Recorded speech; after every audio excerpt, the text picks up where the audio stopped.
My true story from Louisiana. At family dinner, my granddaughter whispered, "It hurts when I sit." They laughed it off, but her crayon sketches told me what no one dared say until the police got involved. At family dinner, my granddaughter whispered, "It hurts when I sit." No one heard her but me. She leaned close, her little lips brushing the side of my arm, her voice thinner than a thread. Her plate was mostly untouched. Mashed potatoes, half a chicken tender, a crescent roll, all of it cold. Her legs shifted constantly beneath the table, and her knees pressed together like she was trying to hold herself inside. I looked down at her. Her brown eyes, big, still, and too quiet, searched my face as if asking a question she could not form. That moment right there felt like a siren that only I could hear. I turned to the table and repeated gently, "Ellie says it hurts when she sits." The entire table erupted in laughter. Elisa, sitting across from me in a low-cut floral dress that did not belong in a dining room full of children, let out a loud cackle. "Oh, please," she said, waving her wine glass. "She's probably constipated or acting like Grandma again. Dramatic." The others chuckled in agreement. Even my ex-son-in-law, Brian, gave a weak smile before glancing at his phone. Ellie's face went pale. She looked down at her plate, her lips sealed shut. I laid my hand gently on her back, but her shoulders stiffened under my palm. "She said she's in pain," I said again, firmer now, locking eyes with Elisa. Elisa rolled her eyes. "Margaret, for the love of God, not everything is a medical emergency. The kid's probably being fussy. It's what 6-year-olds do. They whine, they exaggerate. Maybe she bumped her tailbone jumping off the couch. Or maybe you filled her head with spooky stories again." "She's not pretending," I said. Brian cleared his throat and muttered, "Let's just get through dinner, okay?" "Right," Elisa said, loud again, like it was a punchline. "Let's get through dinner without another one of Margaret's dramatic detours. Honestly, you'd think we invited a ghost to eat with us. You hardly ever talk unless you're trying to turn dessert into a crime scene." I stayed quiet. I was used to the jokes. The jabs, the sideways glances. The way they treated me like a leftover relic from a time they wished had never existed. I lived in the basement of the house I once owned. I ate at the table I once polished with beeswax and lemon oil. I cooked in the kitchen that still had my initials carved into the back of a pantry door. But I was no longer part of the family. I was tolerated, fed, kept alive, and only Ellie noticed. Only Ellie ever came down the basement stairs after dinner, barefoot in her pajamas, clutching her little sketch pad and asking if I'd read to her. Only Ellie sat beside me during my early morning tea, her head resting on my thigh as I knitted. Only Ellie whispered when no one else was listening. That night, after the laughter died down and dessert was passed around like nothing had happened, I watched her from across the living room. She didn't sit on the couch. She knelt on the rug, her coloring book open but untouched. Her tiny fingers traced the edges of the crayons without choosing one. I could see it in the way her shoulders hunched, in the way her feet curled under her, in the way she flinched slightly when Logan, Elisa's boyfriend, the man who had no blood in this family but moved through the house like he owned it, reached over her head to grab the remote. My skin prickled. "Ellie," I said softly from my corner, "do you want to come downstairs with me later? We can read the one with the fireflies." She didn't look up, just nodded once. That night, under the yellow basement lamp, she curled up on the couch beside me, her face pressed into my side. I didn't read the book. I just held her. Eventually, she dozed off, but not before whispering one more thing. He said, "If I tell, I'll get taken away. Just like you almost were." My hand froze mid-stroke in her hair. "Who said that, baby?" But she was already pretending to sleep. I sat there in the quiet of the basement, the hume of the old furnace filling the silence, and I felt it. The kind of dread that only a grandmother knows. The kind that seeps into your bones and makes you grip the arm of the chair a little tighter. I had suspected something was wrong for months. The way Ellie avoided eye contact, the sudden tantrums, the nighttime bedwetting that Elisa mocked in front of friends, the way Logan lingered too long in doorways. And now this.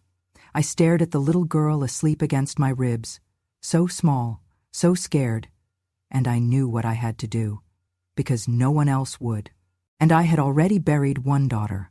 I wasn't going to lose the only piece of her I had left. We should have left her in that hospice. She's just waiting to die louder. Elisa said it loud enough for everyone to hear, but she never looked at me when she spoke. She never did. She always said these things with her wineglass raised or her eyes glued to a casserole dish, like her cruelty was just another part of the decor, something you couldn't remove without disturbing the color scheme. That night, she said it while I was washing the dishes. I stood at the sink, my hands deep in the soapy water, the same kitchen where I had once baked birthday cakes and burned Thanksgiving turkeys with laughter in my chest. And now, I stood silent while my bones ached and Elisa's voice slithered over the tiled floor like poison. "She's just waiting to die louder," she repeated, pulling a linen napkin from the table. "Honestly, why are we still keeping her here? For what, nostalgia?" Nobody responded. Because nobody ever did. This was my house. My name was the first one etched on the deed nearly 30 years ago. Harold and I bought it before the market crash when we still believed in futures. After his death, I kept it running. After my daughter Janine passed away in that wreck, I turned the guest room into Ellie's nursery. It was me who painted the walls yellow. Me who held that child every night, while Alyssa disappeared for grief weekends, and Brian drowned in overtime and beer. When I moved into the basement, it was supposed to be temporary, just until they got their lives together, just until things settled. They never did. They took over, piece by piece. The upstairs bathroom became off-limits. My furniture was pushed into the garage. Elisa replaced the photos of Janine with pictures of her own brunches and backyard parties, and I, the woman who scrubbed that floor on her knees for decades, became an afterthought, a line item on the grocery list, the thing they had to deal with on holidays. Elisa had no patience for me. She saw me as a drain, a holdover, a burden that came with the kid she never really wanted. I was tolerated only because I cooked, folded laundry, and picked Ellie up from school when no one else could, and even then, I was called Grandma in the same tone one might use for Roach in the hallway. Every time I tried to talk to Ellie, to really talk, Elisa stepped in, like a warden. "She's fine," she snapped once when I asked why Ellie flinched when Logan walked in the room. "She's just shy," she barked another time, when I brought up the sudden nightmares, the drawings filled with locked rooms and screaming faces. "Don't project your trauma onto my kid," she hissed last week. "Just because you couldn't save your daughter doesn't mean you get to play detective now." I remember standing at the bottom of the stairs that night, hearing Ellie crying upstairs. Elisa had locked the door. I wasn't allowed up after 9. I wasn't allowed to interfere. But I knew those cries. I knew that sound like I knew my own breath. It was the same cry Janine used to make when she came home with bruises from a boy who said he loved hard. It was the same pitch, the same choked sob, and no matter how many times Alyssa told me it was just a phase, I felt the truth running cold through my veins. They said I was old, delusional. They said I imagined things, that my mind was slipping, and soon I'd be better off in care. But I wasn't confused. I wasn't broken. I was watching, and remembering, and praying to a God I wasn't sure still listened. At dinner the next day, Ellie barely spoke. She picked at her food. When Logan brushed past her, she froze, eyes wide. Nobody noticed. Nobody cared. I reached over and gently placed my hand on hers. She didn't flinch from me. "Ellie," I said quietly, "do you want to draw something after dinner?" She nodded slowly, the only word she said all evening. Later that night in the basement, she handed me a sketch. Crayons, thick lines, the color black smeared across most of the paper. In the center, a small girl with no mouth. Beside her, a man drawn with no face at all. I didn't ask. I just hugged her, and I knew what I had to do. Because I had already lost one daughter, and I wasn't about to let them take her child too. The drawings began quietly. At first, they looked like any child's work, uneven lines, stick figures, sunflowers with too many petals. But then the light disappeared. Ellie stopped drawing, butterflies and rainbows. Instead, she drew a house with no windows. Black crayon smeared across every wall. No light, no doors. A roof that seemed to press down like it was crushing everything inside. One morning, I found a picture left under her pillow. It showed a little girl, clearly Ellie, curled into a corner. Beside her was a man, tall, featureless, his face completely blank. His hands were long, too long, drawn in angry red strokes, reaching for her. She had written above it in her wobbly first-grade handwriting, "Don't tell. No one believes Grandma." My hands trembled holding that piece of paper. I knew what she meant. Not just what she drew, but what she had been trying to say from the beginning. And I knew that someone in that house had made her believe that silence was safer than truth. I folded the paper gently and hid it between the pages of my old recipe book. Then I started watching more closely. The next night, she brought me another drawing. It showed the same man, faceless again, but this time holding the hand of the little girl. She had drawn tears on her own face, big, blue, cartoonish teardrops, and underneath, written in smaller, jagged letters, he said, "Be quiet or I'll go away too." I held her close that night, stroking her hair, whispering nothing but gentle things like, "You're safe with Grandma," and "You're not alone." The next day, I confronted Alyssa. I waited until the house was quiet, until Logan had gone out for beer, and Brian was buried in the garage with his tools. I took the first drawing, the windowless house, and slid it across the counter. "She's crying for help," I said.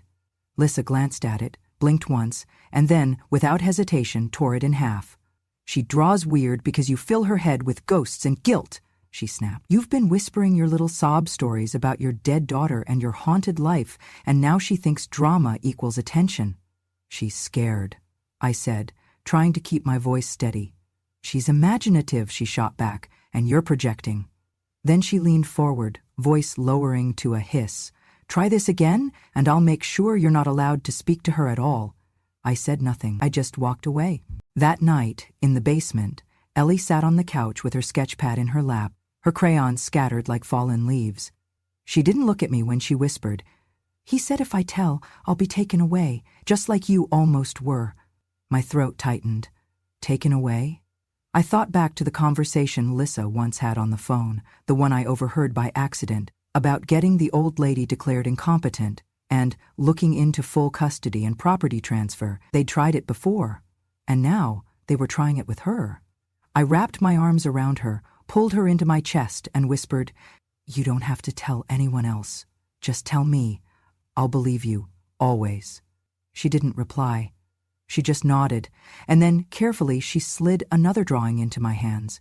This one showed two figures, a child and an old woman. They were standing in the corner of a dark room. The window was gone, but this time there was a light bulb above them, small, flickering, barely enough, and between them one word scrawled in pink: help. I knew no one would believe me. Not Alyssa, not Brian, not anyone in that house who had learned to treat my presence like expired milk, tolerated, ignored, and eventually thrown out. If I came forward with just Ellie's drawings and a trembling voice, they would say I was confused, paranoid, senile. So I began quietly. That night, after Ellie fell asleep in the basement next to me, her thumb still tucked beneath her chin, I carefully unzipped the back of her favorite stuffed giraffe and inserted a tiny voice recorder I had ordered months ago when I first suspected something wasn't right in that house. I had never used it, but now I clicked it on. Each night I spoke to her gently, never pushing, just guiding her like I used to guide Janine across creeks in springtime, slow, patient steps. I would tell her a story, then pause, then ask something like, "Does the man in your drawing still visit your room?" She would nod, or sometimes whisper, "Only when Mommy is asleep." One night, while stroking the giraffe's ear, she whispered, "He has no face because he says I can't draw it." Another night, "He locks the door from the inside." I never flinched. I couldn't afford to. Eventually, she said it aloud. "Logan is the shadow." I knew, of course. I had suspected for weeks. The way Ellie curled away from him in passing. The way she never wanted to be alone in a room when he was nearby. But hearing her say it, in that small voice, it felt like someone had shoved ice into my chest. I kept recording. Every night I gathered pieces. Names, times, phrases. I never asked her to say more than she wanted, but I made sure her voice was always gently guided toward what mattered. The truth. Then I called Barnes. He was my old attorney, the one who had helped Harold and me set up the trust for our home, the one who had quietly advised me years ago during my first legal battle over custody, the one I lost. He hadn't heard from me in a decade, but when I called, he picked up after the second ring. "Margaret?" "Yes," I said. "I need you." "For Ellie." Within a day, we met in his office downtown. I brought him a USB drive, labeled in handwriting I hoped wouldn't tremble too much. "Recordings, Ellie." I watched as he plugged it in and listened. He didn't speak for a long time. His face went stone still. When the clip ended, the one where Ellie whispered, "He said if I tell, I'll disappear like Grandma almost did," he finally looked up. "We can build a case," he said, "but we need more. I need to know who he really is," I told him. "Logan? Elisa's boyfriend?" Barnes nodded. "I'll find out." What he uncovered chilled even me. Logan Mitchell, 37, no fixed employment, moved state to state, had lived with 3 different women in the last 8 years, 2 of them had daughters under 10. One filed a report in Texas, child sexual abuse. Case dropped due to lack of evidence and a withdrawing witness. No convictions, no trial. The report included a detail. The girl had drawn the man without a face. Barnes stared at me across his polished desk. "You realize," he said slowly, "that this may go beyond him. If Elisa knew and looked the other way, or worse, protected him, she will," I said. "She already is." I showed him Ellie's most recent drawing, a faceless man with long arms standing behind a girl in bed, and next to him, a woman drawn with her back turned. She had labeled the woman Mom. Barnes closed the folder. "We build the case quietly, slowly. We do not confront, we collect. We protect Ellie, and we make sure they never see it coming." I nodded. My fingers clenched the handle of my purse like it was the only solid thing I could trust. That night, I tucked Ellie in. She asked me to sing to her, something I hadn't done since Janine was small. I sang softly. She closed her eyes, then opened them again. "Grandma?" "Yes, baby. When he hurts me, it makes me forget how to draw anything happy." I swallowed. My voice cracked, but I said, "You don't have to draw happy right now. You just have to keep drawing, and I'll keep listening. And I'll keep recording. And I'll keep fighting." Because now I knew the man with no face had a name, and I would not let him stay in the shadows any longer. The moment I saw Elisa standing in the basement doorway, holding a printout of my email to Barnes, I knew the clock had stopped ticking. There was no more time for gathering evidence. No more quiet. The storm had arrived. "You think you're clever, you shriveled little parasite," she hissed, her voice sharp with a kind of glee. "Spying? Sending your little bedtime fairy tales to a lawyer?" Behind her, Logan appeared. He wasn't yelling. He didn't need to. His eyes were flat, cold. He stepped down into the basement, the wooden stairs creaking under his weight. I backed away, one hand still gripping Ellie's drawing I hadn't had the chance to hide. "I know what you're doing," I said, my voice steady despite the thudding in my chest. "You're done. She told me everything, and she's not the only one." "You're not going to talk to anyone ever again," Logan said, and then it happened so fast, I didn't even see the swing. The back of his hand caught my temple. I collapsed against the concrete floor, pain exploding behind my eyes. My ribs hit the edge of the metal daybed as I fell. They didn't drag me upstairs. No, they did worse. They took my phone, my purse, my glasses. They shoved me back into the small storage closet in the basement and slammed the door. I heard the deadbolt slide shut. From outside, Alyssa laughed. "You want to play detective, Grandma? Fine. You can rot in your little bat cave until we figure out what to do with you." I pounded the door, but it was solid wood, no windows, no light, just the smell of mildew and paint thinner. Ellie screamed upstairs, "Where's Grandma? What did you do?" And then Elisa's voice, sharp and cruel. "Cry one more time, and you'll rot where she is." I went still. For hours I lay in the dark. My head throbbed, my arms stung from where I landed. I felt my way to a stack of rusted paint cans, then to an old tin lunchbox Janine had once used in 5th grade. Inside was nothing but old screws and a piece of bent wire. I pulled the lid off, and then I had an idea. I took the sharpest edge of the broken tin and sliced a line across the inside of my forearm. It wasn't deep, but it was enough. With trembling fingers, I dipped my hand in the blood and began to write on the gray concrete wall. Barnes. Help. Ellie. Each letter shook. My vision blurred, but I kept writing. If anyone ever came down here, if Ellie escaped, or if a cop or social worker found their way inside, I wanted them to know this wasn't a forgettable disappearance. This was planned. This was real. The next morning, I heard Elisa upstairs talking loudly on the phone. Yeah, we leave Thursday morning. Waikiki. Thank God. This place is cursed. Hawaii. They were going on vacation. They were planning to leave me locked in this room, like old Christmas decorations. Like garbage. I knew if they got on that plane and came back, I'd be gone, moved, institutionalized. Or worse, dead and buried in the garden with a new herb box on top. My time had run out, but I wasn't done, not yet. Ellie saved me, and she did it the only way she knew how, with crayons and paper. 3 days after I was locked in the basement, Alyssa took Ellie to school like everything was fine.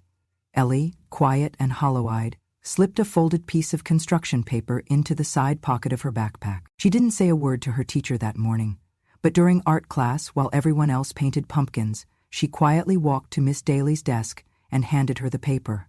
Then she returned to her seat and stared at the wall. Miss Daly didn't open it right away.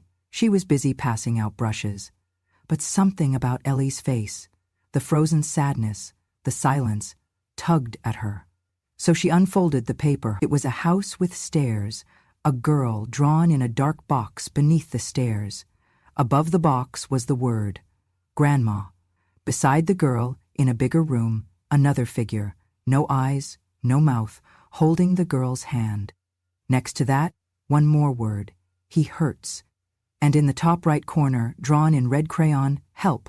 Miss Daly didn't hesitate. She locked the classroom door, called the school counselor, and by noon, Child Protective Services and a sheriff's deputy were in her office.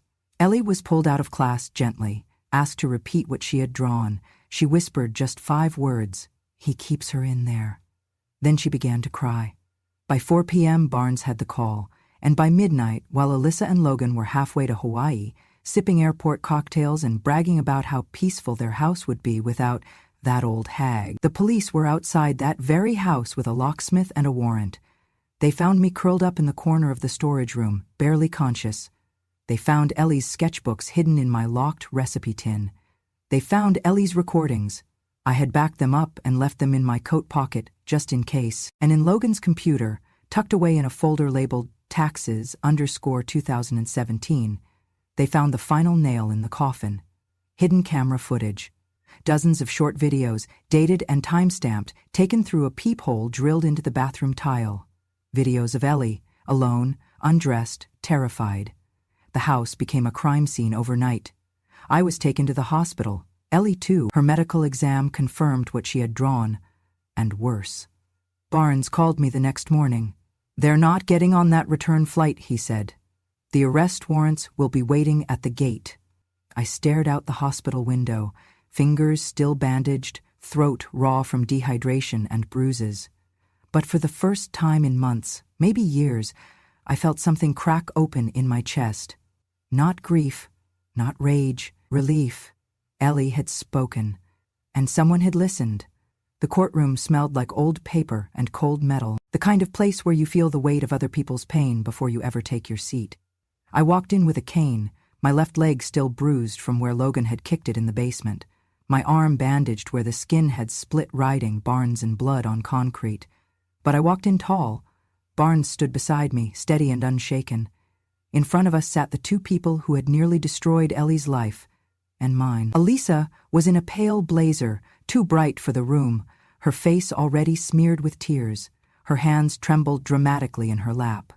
Her lawyer, a young man with shiny hair and no soul in his eyes, was whispering something to her that made her nod violently. Across from her sat Logan, in an orange jumpsuit, shackled, smirking. He hadn't spoken a word since his arrest, not when they caught him at the gate, not when the charges were read, not when they brought up the files on his computer. But I knew that smirk. It was the same one he gave Ellie when she stepped out of line. The same one he wore when he walked into rooms without knocking. It was his mask. The judge asked me to approach the stand. I stood slowly. Barnes helped me to the front, and I placed the file in front of me. Inside, printed transcripts of the audio Ellie had whispered into her stuffed giraffe, color copies of her drawings, the medical report, the CPS testimony, the signed affidavit from the teacher who had opened that folded red crayon cry for help. "I'd like to speak," I said to the court. The judge nodded. "My name is Margaret Ann Cole. I am 76 years old. I was the legal owner of the house in which these crimes took place. I was also the only one in that house who listened when a little girl said she was in pain." I turned to face Alyssa. "You laughed when she whispered," I said, "but I remembered every word." A hush fell over the room. Alyssa sobbed harder. Her lawyer stood. "Your Honor, we request that this statement be dismissed as emotionally manipulative. Ms. Cole has documented memory lapses, and we believe her capacity to testify may be compromised." Barnes stood. "We have no record of any such diagnosis, and the evidence, much of which Ms. Cole personally preserved at great personal risk, supports every claim." The judge looked at me. "Please continue." I looked at Logan. "She drew you without a face because she was too scared to give you one, but now the world has seen it. The videos you hid, the hands you used, the fear you fed on. You thought no one would believe her. You counted on it." Then I held up one of Ellie's drawings, the one with the word "help" scribbled in red. She couldn't scream, so she drew, and I screamed for her. That afternoon, the court sentenced Logan Mitchell to life in prison without the possibility of parole for aggravated sexual abuse of a minor, child exploitation, and unlawful surveillance. Alyssa, for willful endangerment, conspiracy, obstruction of justice, and destruction of evidence, received the same. As the bailiffs led her out, she turned to me one last time, mascara streaking down her cheeks. "She was lying," she cried. "You filled her head. You turned her against me." I looked her in the eye. "No," I said. "You did that all by yourself." The judge ruled that Ellie would be removed from all contact with both sides of the family that failed her, and then he looked at me. "Ms. Cole, would you be willing to become her permanent guardian?" I nodded. "I already am." The first morning in Oregon smelled like cinnamon and rain. Ellie sat on the stool by the window, her feet swinging in her flowered tights, drawing with crayons as the scent of fresh bread filled our little shop. The sign out front read "Warm Crumbs," carved by hand and painted in soft gold.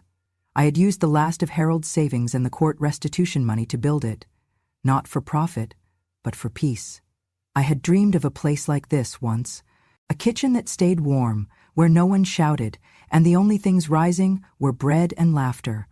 I just never thought I'd reach it with bruises still fading from my arms and a child in my care who had seen more cruelty by 6 than most do in a lifetime. But we were here, together.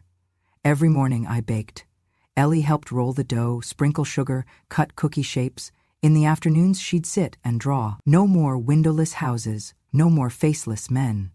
Now it was flowers, cupcakes, a little girl with braids holding the hand of an old woman in an apron.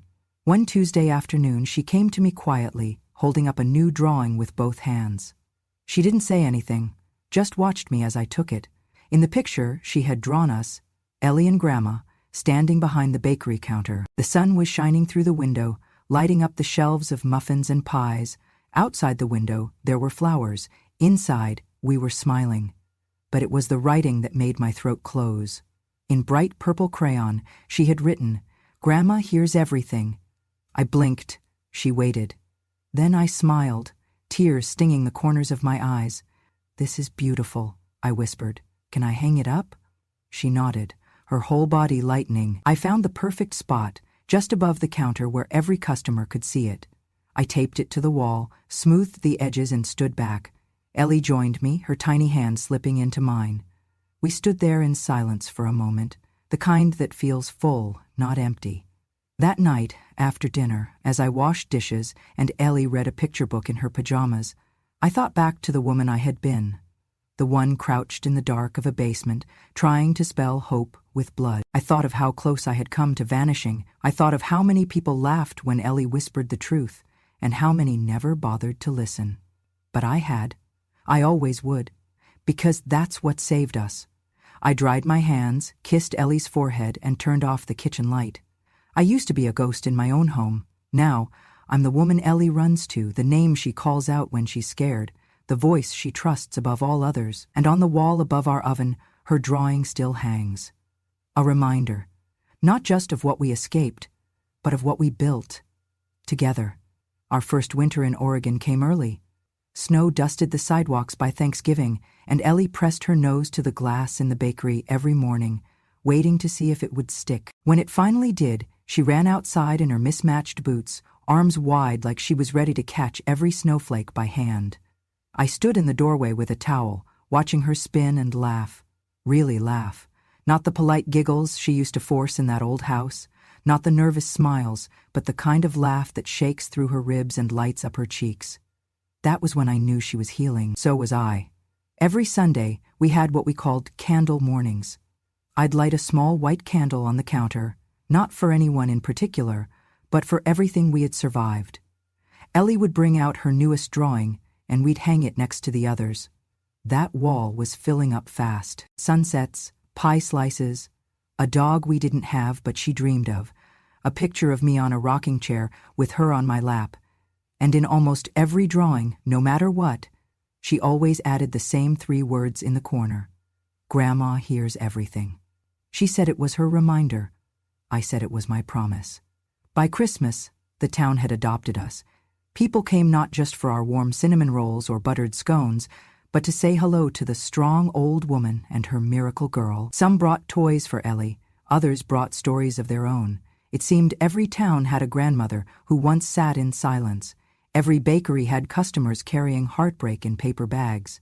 We never told the full story, but somehow they knew. One afternoon, a woman came in, gray hair, leather gloves, grief in her eyes. She pointed to the wall of Ellie's drawings and whispered, "That one there? It looks like me." I handed her a coffee and said, "It probably is." Ellie made a friend down the block, a girl named Jo with glasses too big for her face and a laugh that sounded like a hiccup. They played hopscotch and invented secret handshakes. One night, after Jo went home, Ellie asked, "Do you think Jo knows?" "Knows what, sweetheart?" And I used to be scared all the time. I sat beside her, wiped flour off my hands. "I think Jo knows that you're brave. That's what matters." She thought for a moment. "Yeah, brave is better than scared." On the anniversary of the trial, I baked a single cupcake with pink frosting. Ellie placed one tiny candle in the center. We didn't call it anything. We didn't need to. She blew it out, smiled, and said, "Let's draw." That night's drawing was just 2 hearts, one big, one small, connected by a string. No words, just understanding. Spring came early that year. The bakery smelled like lemon bars and rising bread. Ellie helped me plant tulips in the window box. She had grown taller, stronger. She still had bad dreams sometimes. So did I. But we had built a world where those dreams didn't follow us past breakfast. And one evening, as I tucked her in, she asked, "Grandma, will you be there forever?" I held her hand. "As long as I'm breathing, baby. And after that, I'll still be the voice in your heart that listens."